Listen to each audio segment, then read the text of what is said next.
a real list of balance changes with time, and you can see a lot of red. Now, why all these weapons are getting nerfed, there is a very simple explanation. Kodem simply does not want us to move from the top gun, the USS-9, to the next best thing and see a meta where Odin or MG42 would just reign supreme. And for this reason we got some nerfs. They are not too impactful, but like we just make them a little bit worse.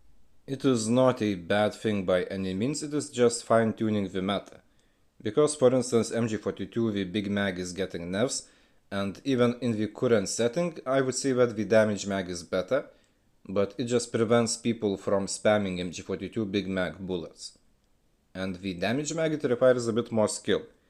And the multiplier reduction also, it means that you have to just be more accurate with your shots. Maybe you will need to put a bit more bullets into the enemy to have them die, but that just adds some skill level, because previously you could just put big mag and just spray and kill people. So it is a bit heightened skill level, but the gun is still usable. USS-9, the bullet spread accuracy nerf is minus 50%. And it is actually very impactful nerf, because it will make the gun not as good as it currently is when shooting at enemies from afar.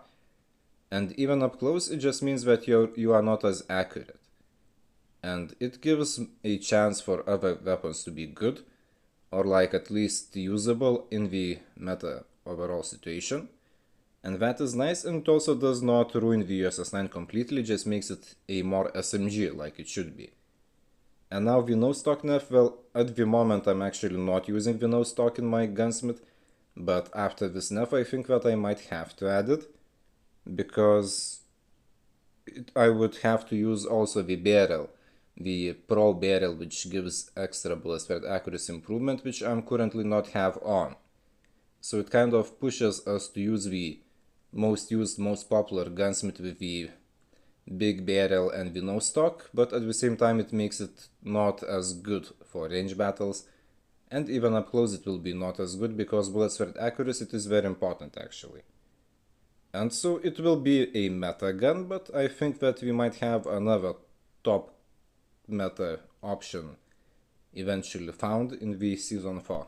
Odin, I actually misread the nerfs previously. I thought that the light stock would have the ADS movement penalty and foregrip would have a hit flinch, but I was wrong. And this nerf, well, worst case scenario, we might need to use either the toughness green pack to make the bullet spread, to make the hit flinch better, or to simply use another stock. And operator foregrip, well, even now in the build that I'm currently using I have the ranger foregrip, and overall, yeah, so the ADS movement speed penalty is not as bad as the hit flinch, as from my experience I have lost some gunfights when I'm shooting at the enemy.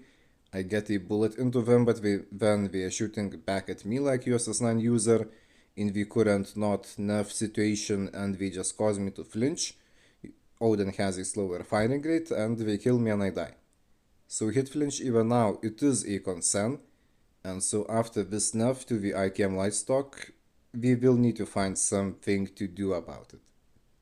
But there are options how to solve it. Type 19 nerf I'm really not a fan of, and I would say that in this case it is not to make it like not be the top gun, but rather just to push the XM4 as the next best thing, because it is just a thing that Kodem do, like they release a gun that is similar but a little bit better to an old gun, then give it some buffs and nerf the old gun for no reason, just to push the meta diversity with changes and just to force people to spend more money. For instance, Kilo 141 was the good meta assault rifle.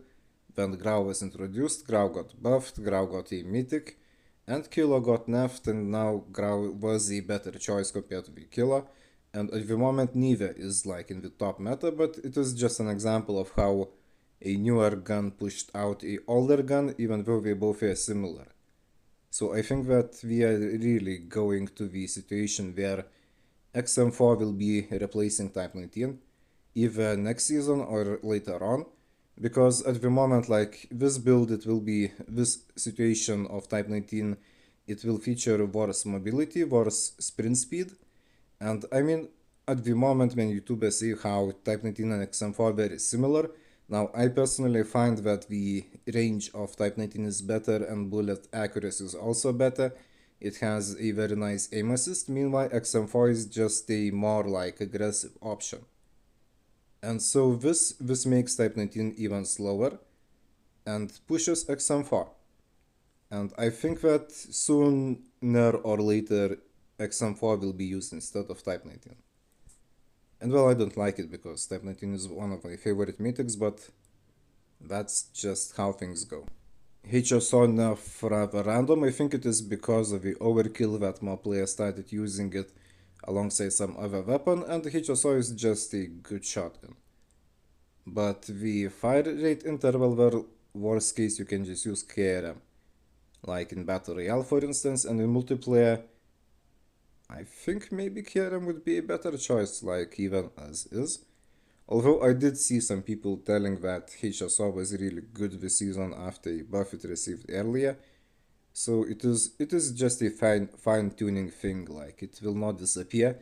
It is still the HSO, it will be just not as good due to the longer fire interval between the shots. CX9's no stock will have a significantly higher hit flinch, and I don't know what is up with Kodem and hit flinch this season. Like, it is just a super annoying thing to have, but for a burst mag variant it will not be a huge deal, because usually you can just one burst or like two burst enemies, but for a regular big mag variant, well, we might have to use another stock. And frankly, I kind of understand the idea that we don't want to just make CX9 accidentally turn into the better meta compared to the USS9, but I don't think it would have been that case even without this nerf. So it is a bit random, but I kind of like at least understand the justification reasoning that we might have. Maneuver buff is actually super simple. Now that we have the greed, the wildcards, and can add another red pack, which is often a flak jacket or dauntless or even both, this situation just weakens the termite mag maneuver. And at first it was like a very nice, very cool thing to just make yourself more immune to it, but Kodem kind of just thought that we should not have the ability to be absolutely immune to a particular weapon, so we kind of just buffed it. And I mean, if you're using a flak jacket or dauntless, you still have chances to win. It is not a very huge buff, just a damage range profile increasement, but it just keeps the gun in the meta, because otherwise, in the current well season when I'm making this video, if you have dauntless and flak jacket, it does nothing to you. If you have just one of them, you also have a solid chance to just win. And I guess Kodem just wants to keep the termite manor option. And I mean, it can be annoying, but it is also kind of a niche and unique weapon, so we just don't want it gone. AK-117 buff is very needed, and actually a few seasons ago I made a gunsmith which did not have no stock for better bullet spread accuracy, and ADS movement was not the best in it. And this buff will make such variations of gunsmith more usable, and while it will not make AK-117 a top-notch super-duper meta choice, but it has a potential to be a usable gun. And this buff is very well timed because, well, next season most of us should be getting the mythic AK-117, the free one, because like I think it is like the last season of this cache thing being like ongoing live, and I was getting all the crates every day, like all the possible ones. I did not skip a single one, and currently I have everything aside of the mythic AK-117. I have 300 something out of 500 those caches. So yeah, I should be getting it next season, and I think, like I said, most of the players who are getting those crates will be getting it too. So it is a very cool idea that it will get a bit of a buff. I saw having better movement. Well, it is interesting because it kind of feels like a watered down, the worse version of Fennec. So this, well, I'm kind of intrigued to try it out, just to see in case it would be like good now, but the buff is not too significant.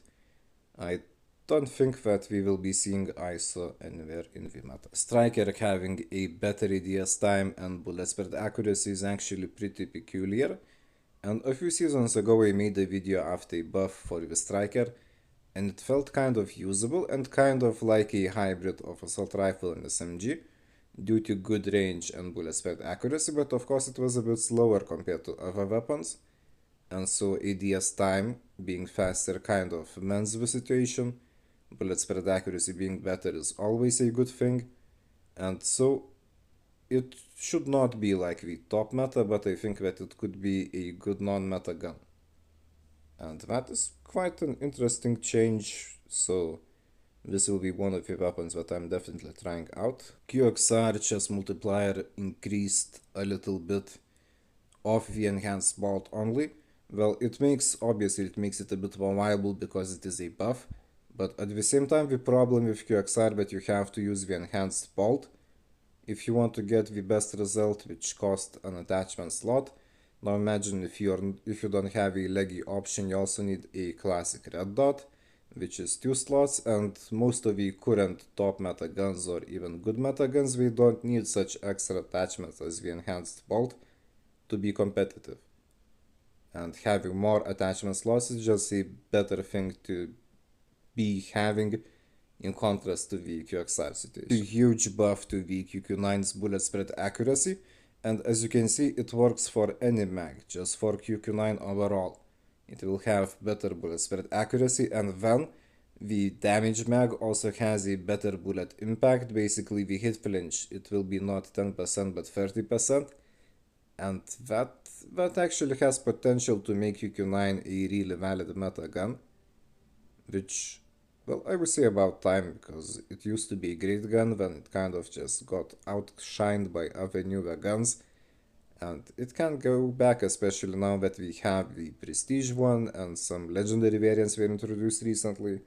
It kind of makes sense that Kodem would just push it back to the, well, if not the top, then in the meta at least. PPSH, I just don't see how it can be a good gun in the current meta situation with all the other weapons that we have, as it is kind of like a faster PP90 Bison, but just not as accurate and etc. etc. It is not a good gun, better sprint speed will not make it notably better. Tech 9 hipfire bullet spread accuracy improved, and maybe the burst mag variant could be an interesting thing to try, but we have too many guns that are just better, much like the situation with ISO, PPSH, even QXR nowadays, so this buff it is not meta meaningful. PKM lesser hit flinch is actually good because it is a weapon with which you want to spray bullets at enemies from like head glitches. From ranges it is like a slow LMG option, and having a lesser hit flinch just means that it will be easier to consistently get the bullets into your enemies. And so it does make the gun more viable, and even at the moment if you can play slow, if your teammates are actively playing OBG and you can just be a bit more passive, PKM is a good choice. But even after the buff, I do not recommend using slow guns if you see that your teammates aren't playing OBG, because then you will not be able to carry as effectively as you would with a faster weapon. So it is like a niche choice, but the better hit flinch is good for it.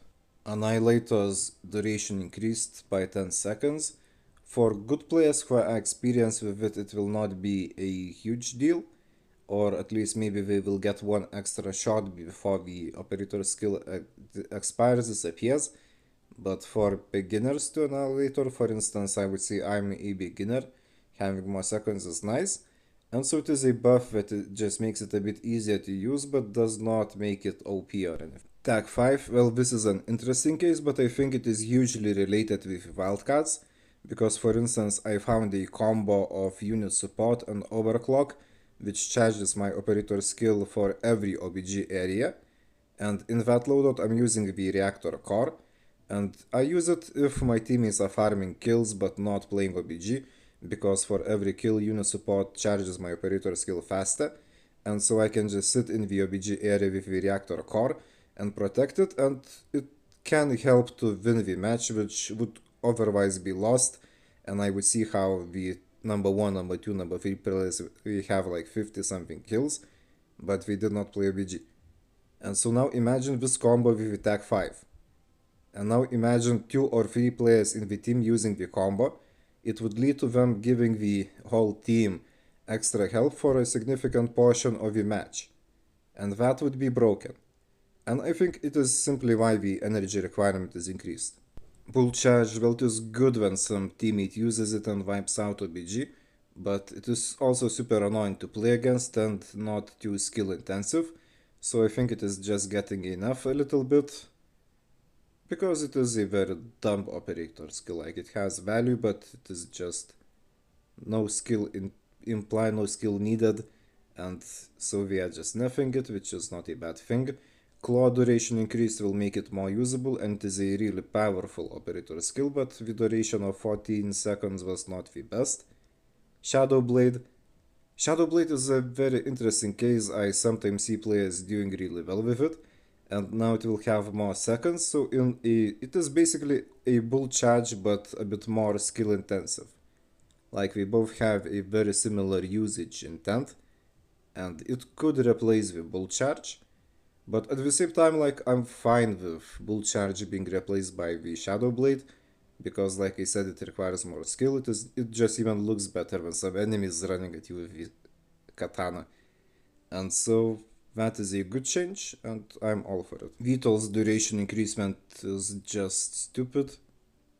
Like, there is no need for it to have 5 more seconds, but also it is not a huge difference, so like, just let it be. And the gunship, what is interesting is that the decreased cost, I think, is actually a good thing, because usually it is used by people who are abusing the persistence blue pack, and so you are winning the match, everything is great, suddenly some no skill, no brain idiot deploys a gunship and starts exploding everything, and wow, suddenly you notice that you are no longer winning and you lose. And also, if this happens sooner in the match, it means that you have a chance to just destroy it, and enemies will not be just taking over everything. You will still have some more time to hopefully get back and win the game. Like, having this end game super good operator thing earlier is good, because it gives you more time to, like I said, to recover from it.